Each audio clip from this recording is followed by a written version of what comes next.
கொஞ்சம் இந்த ட்ரெஸ்ஸையாவது மடிச்சு வைக்கலாமே. ஐயோ அப்பா, ட்ரெஸ் எல்லாம் மடிச்சிட்டீங்களா? இன்னும் கொஞ்சம் இருக்கு. டக்குன்னு மடிங்க. யார் அங்க சமைக்க இருக்கு? டைம் ஆயிடுச்சு, சமைக்கணும். ஏன் இந்த கோவமா இருக்கீங்க? ஆமாப்பா, உங்களை கட்டினதுல இருந்து இந்த வீட்டுக்கு வந்ததுல இருந்து எனக்கு வேலைக்காரி பட்டம் வந்துருச்சு. யார் சொல்றாங்க?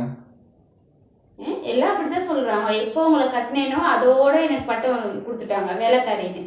நீங்க வீட்டுல ஒன்றும் வேலை செய்றீங்க இல்லையே? நீங்க என்ன டெய் முழுக்க போயிட்டு என்னது சீரியலை பார்த்து ஒரே கண்ணியும் தண்ணியுமா இருக்கீங்க, இல்லாட்டி போனை பார்த்துட்டு அப்படியே சிரிச்சுக்கிட்டு கக்க புக்க கக்கமுன்னு சிரிக்கிறீங்க. அதுதானே உங்க வேலை, வேற ஒன்றும் வேலை இல்லையே.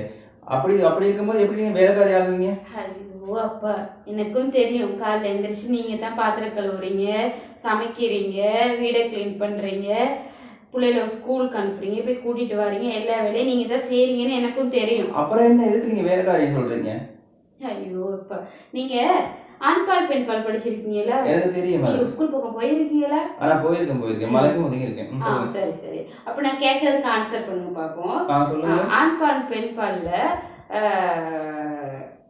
திருடனுக்கு என்ன பெண்பால்? திருடி, அதுல என்ன சந்தேகம்? பணக்காரன் பணக்காரி. பிச்சைக்காரன் பிச்சைக்காரி. வேலைக்காரன் வேலைக்காரி. இந்த வீட்டுல எல்லா வேலையும் நீங்க தானே செய்றீங்க. இப்போ உங்களுக்கு என்ன பட்டம் கொடுத்துருக்காங்க? வேலைக்காரர். இப்போ உங்க மனைவி நான் வேலைக்காரி தானேப்பா. ஐயோ.